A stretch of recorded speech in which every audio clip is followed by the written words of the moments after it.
Danger with Granger.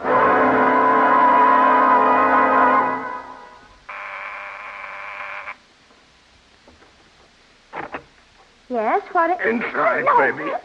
Inside, I said. Well, Gloria, here we are, huh? Why don't you let me alone? Get out of here. Not yet. All right. I'll call the police. The police? Go ahead. Call. Here. You want me to dial for you? Wait until they show up here. I'd like to hear what charges you make against me, baby. All right. Put it down. That's better. A lot better. What do you want? The dough, baby. Hand it over. I haven't any money. Stop lying. I know you got it. Let that purse alone. Oh. You didn't have any dough, huh? I'll just take this roll of bills, baby. And don't double-cross me again. Just play it smart, Gloria, and nothing will happen. For that, I'm going to get you. And get you good. This is Steve Granger, private detective, with a story about a girl who decided to get married and tried so hard that it nearly killed me. In just a moment, I'll take you back to one of my most interesting cases.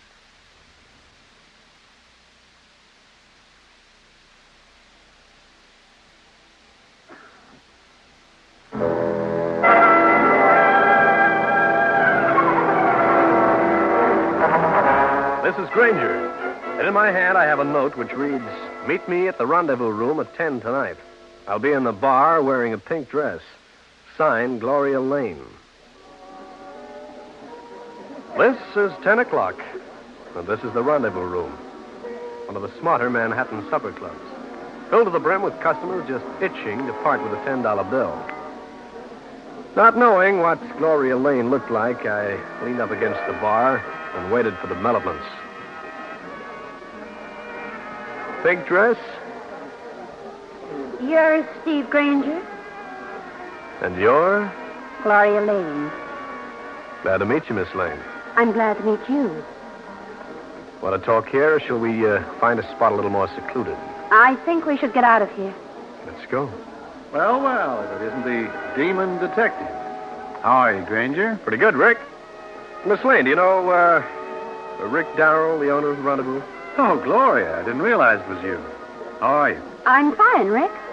I can assume that you two have me. Yeah, many times, Granger. Gloria, why are you with a private investigator? Business? Oh, hardly. Granger and I are old friends. We were just leaving. I beg your pardon.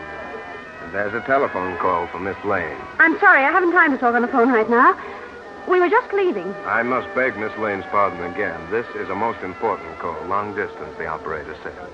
Very well. Will you wait, Granger? I'd be delighted. I will show you the phone, Miss Lane. I'll find it myself.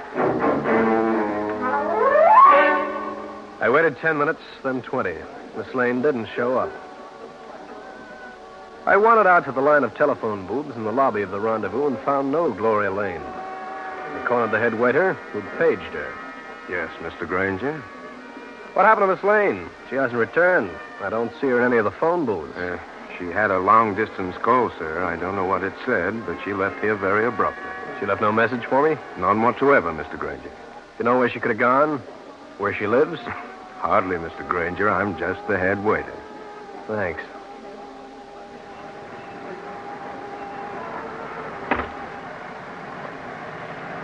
I moved down the street, wondering what this was all about.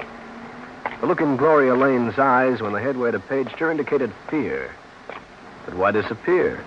Or had Paletti lied and had someone forced her to accompany them? I stopped for a second, debating what to do. Then I heard it. This was someone in pain, someone down an alleyway just to my right. She was lying alongside the wall of a building. And she was my recent friend, Gloria Lane. Help me. Get me home. Sure, Gloria, sure. Now, this is Granger. Where do you live? I live at... Come on, baby. Come on, wake up. I'd better carry you into the rendezvous and call a doctor. Put her down and don't turn round. Listen, fellow. Don't turn round. Feel this? All right, so you got a gun. And this girl has been badly beaten. She needs a doctor. Mister, just mind your own business. This dame will be taken care of, understand? Now go on, get moving. I don't think so. Or do you catch it? You haven't got nerve enough to shoot. This is a blind alley. There'll be 4 cops on your back before you made the street. Oh, wise guy, huh? They're so wise that I'm taking this girl out of here. Okay, pick her up. Thanks.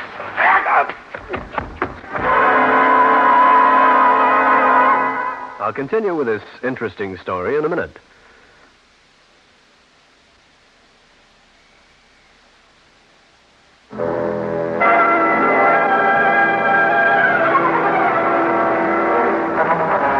As I bent over to pick up the limp body of Gloria Lane, the man behind me with a gun made me a present of it, right on the top of the head. When I came to, I stirred around, brushed off my clothes, and got on my feet. The alley was deserted. No Gloria Lane, and no sign of the guy who knocked me out. I looked round for a door and found it, the back entrance to the rendezvous. I moved through the kitchen into the main room of the club and asked questions. Rick Darrell wasn't around. Paletti, the head waiter, wasn't around. No one had seen Gloria Lane. I took myself home, went to bed, hoping to forget the whole thing. In the morning, I went to my office, sat down, read the newspapers. Nobody had reported anything. Granger, I want to talk to you. Hi, Rick. A little early for a night spot operator to be around, isn't it? I want to ask you some questions, Granger. Oh, like what? Why were you with Gloria Lane last night? I think that's my business. Although it should be obvious, she's a very attractive woman. Did you take her home? Nope. What's wrong, Rick? I've got a chore for you. Find Gloria Lane for me. Why? Personal reasons. I'll pay $100 and give you 24 hours in which to do it. It's a large order. Got any ideas? A few. Just why are you so anxious to find Gloria Lane? She promised to marry me 2 weeks ago. Oh? I don't like people who break promises. Can't blame you. And that goes for you, too. If I find out that you saw Gloria after she left the rendezvous, you'll answer to me. If you're going to be tough about this, find another boy to run your errands. Yeah, I guess you're right. Okay, you didn't see her. Rick. Yeah? Would anybody want to harm her in any way? Would there be a reason to grab her and hold her for a price? That's what I want you to find out.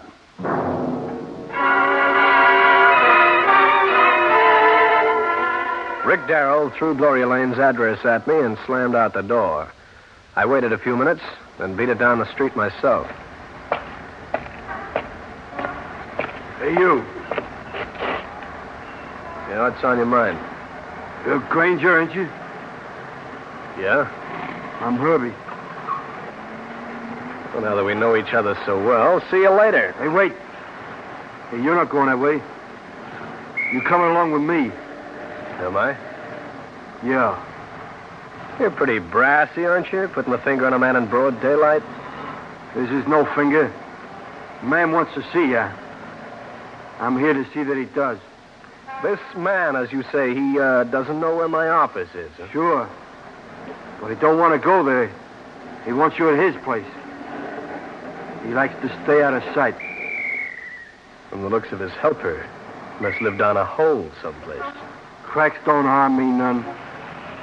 Now get going. With a crack you get will.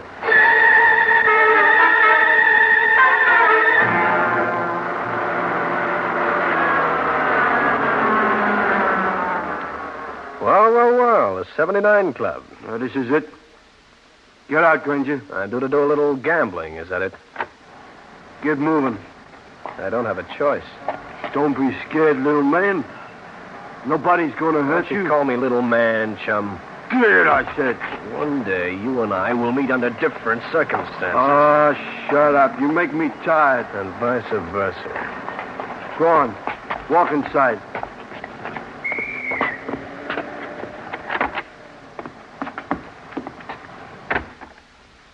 Now what? Is there a floor show this time of day? Down this hall.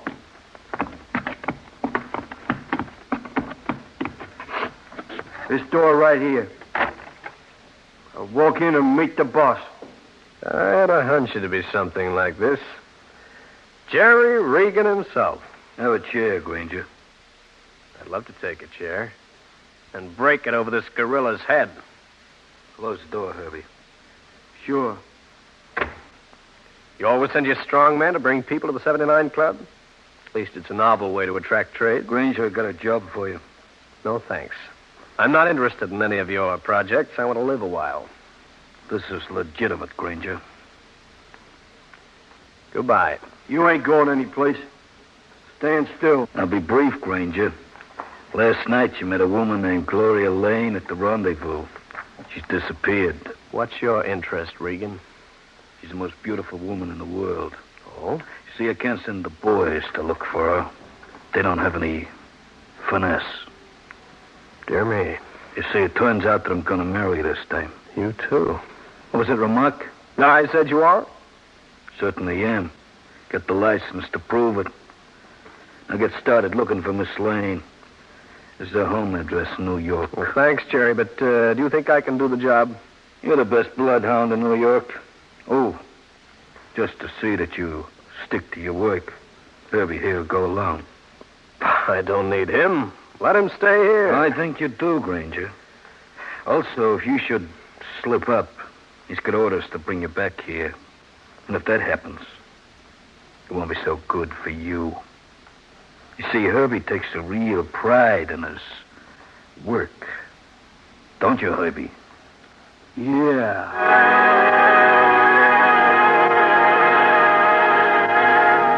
Herbie turned a smile on me that resembled the expression on a wolf's face as he sneaks up on a rabbit.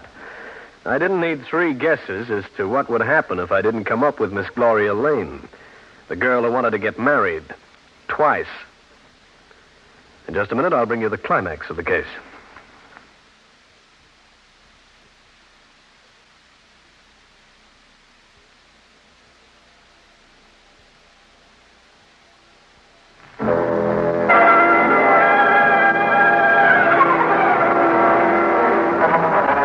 I left Jerry Regan's 79 Club with his outsized gorilla Herbie right on my heels. Finding Gloria Lane was beginning to mean more than solving another case. It meant staying comfortably in one piece as well. Our first port of call was the Marriage License Bureau, where I had a friend. Well, Granger, thinking of getting married? Nope, I need some information. Who's your pal, and what's the matter with his face? His name is Herbie. His face got that way when his mother parked him for a week in a deep freeze. Larry, here's what I want. Tell me if your office issued a marriage license to a woman named Gloria Lane and a man named Jerry Regan. Well, I don't know, but step in and have a look. Right. Here we are. Lane.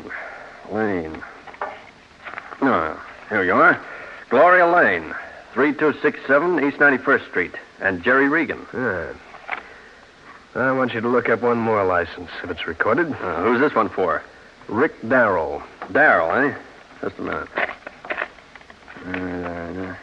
Here we are. Rick Darrell and Gloria Lane. Thanks, boy. Is this the same Gloria Lane? Yep. Hey, this doll doesn't know that polygamy has been outlawed for years. She's going to be in trouble. I know. See you later, Larry. Yeah, but I wanted to... Hey, where are you going? Out to look for Gloria Lane. Brother, what has this dame got? Herbie the Hood and I left the Hall of Records and proceeded along the corridor. When we got out into the street, I had my chance to get rid of him. A quick push, a dive into a cruising cab, and I was on my way to Gloria Lane's address. The landlady told me she had left. But she also told me that Gloria Lane had a girlfriend named Ella Murray, who lived on the west side. When I got to the Murray girl's address, I got on my way. Well, hello. Hiya. What's on your mind? I came over to talk about Gloria Lane. I'm a friend. Oh, you must be a new one. Oh, no. I'm an old one. Of course, I'm not Rick Darrell, nor am I Jerry Regan. I can see that. By the way, I was just over at Gloria's place. She doesn't seem to be around. No, she's sort of tied up. So, what's the routine, mister? May I come in? Why not? Ella Murray, after a little coaxing, started chatting about Gloria Lane. Some of these things were startling, some not. She also mentioned that the Lane girl had gone to a small upstate New York town to recover from her injuries. She acted like she was terribly frightened about something. Think I'll drive up to this town and see her. Pretty late in the day to do that, isn't it? This might be important. Just a minute, mister. You're not after her to do her any harm. I'd hate to think I'd put her on the spot. Oh, I wouldn't do any harm. Matter of fact, I'm beginning to think I can do her some good. I'm glad to hear that. Oh, we'll see you later, Ella. It's been fun. I'd like to see you later. Maybe you will.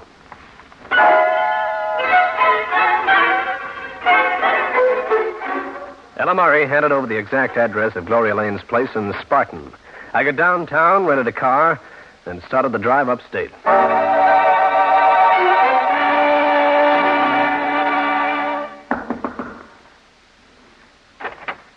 Granger? Yeah, Granger. Inside, baby. How did you find out where I was? Your girlfriend told me. Get your coat. You're going back to New York. Me? Why? There's some money in this for me, baby, and I'm going to collect it. But, Granger, I can't go back to the city. They'll... I know what they'll do, and I hope it happens. I never did like chiselers, so we won't even wait for you to get your coat. Come on. At least let me fix my face. I'll be right back. I listened for the sounds of a back door closing because I didn't believe a word Gloria Lane said. I never heard the door, but I did hear something else. Now, listen. Here's what I mean. Put down that phone, baby, or I will. Who was that? Did you say I was here? I won't tell. So you did. Come on, we'll drive back to New York without your face. Maybe you won't need it anyway. Granger, listen to me. What? I can't go back there. I'll pay you plenty if you'll let me go. No soap. But I can't face him. It's not him, baby. It's they. And I wouldn't miss this meeting for the world.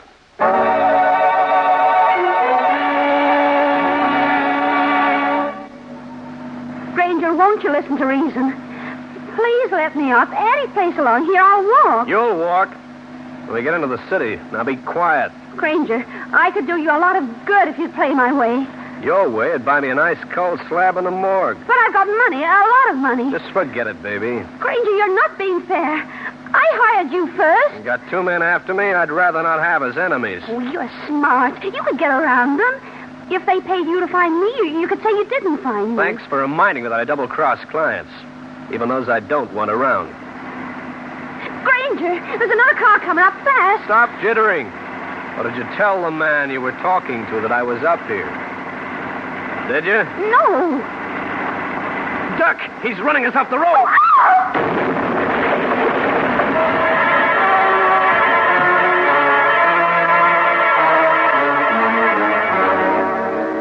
When I opened my eyes again, there was a face leering down at me. Not a very nice face, since it belonged to the head waiter, Paletti.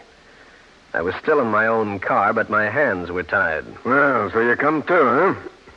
Yeah. But you're helpless. Where's Gloria Lane? In my car, which is not so damaged it can't be driven. You're taking her, are you? I am. Okay, goodbye and good luck. Because Jerry Regan and Rick Darrell won't like the story I'm going to tell them. You won't tell any story, Granger. You won't be able to. I'm being cool, is that it? That's right. Most unfortunate. I got in like this. I start the car like this, and you wind up in that ravine. At this speed, I can jump.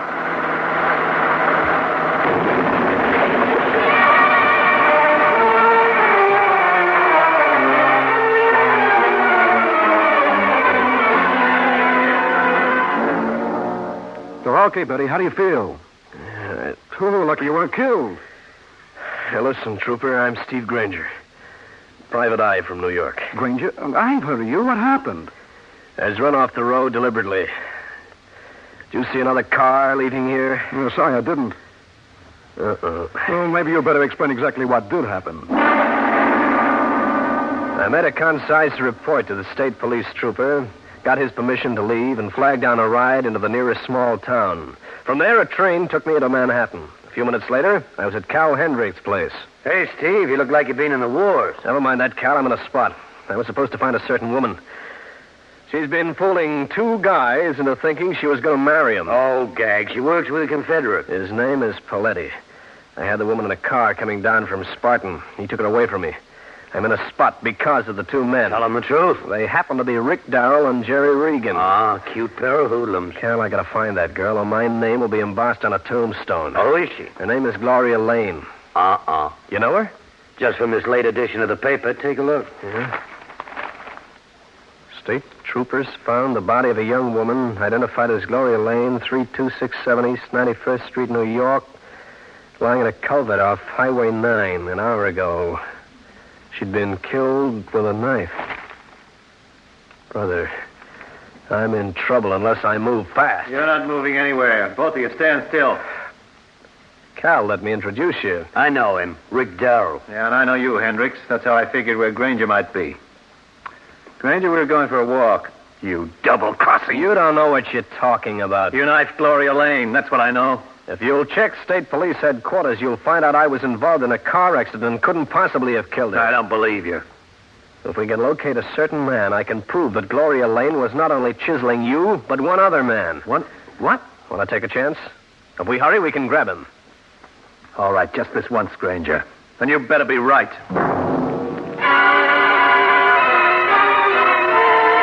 It took a few minutes to check Paletti's address in the phone book. I didn't tip Darrell because I wanted to make use of the surprise element. When I found what I wanted, we got on our way. What are you trying to pull, Granger? This is where Paletti, my head waiter, lives. I know it. Say, how long had Paletti worked for you? 5 months. How long had you known Gloria Lane? What? 5 months? That's what I thought. Yeah, Granger! Okay, get him up. Well, Paletti, I see you're packing. What is this, Granger? Paletti and Gloria Lane were partners. Her girlfriend, Ella Murray, told me that. She also told me that they'd worked this marriage racket in a lot of cities. He's lying. It was a simple routine. Gloria was good-looking. Paletti would find a man with dough. This guy would fall for him. That'd be a proposal of marriage. Then Gloria would need money. Okay, wise guys, stay put. I'm leaving. There's more, Paletti, and I want Darrell to hear it. This time they played it two ways. They not only got you on the hook, but they corralled Jerry Regan over in Jersey. Regan? When Paletti found out she double-crossed him out of the money, he killed her. Okay, keep those hands in the air. Why, you dirty... Don't move, Darrell. One more step and I shoot. All right, go ahead.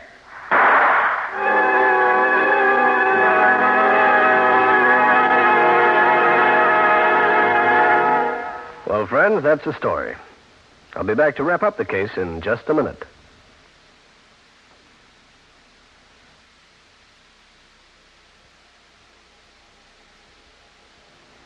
I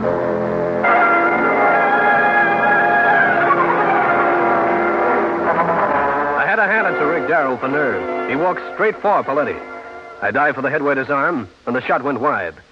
Paletti went to jail on a charge of murder. Later, Jerry Regan, Rick Darrell, Gloria's girlfriend, Ella Murray, and I had a date.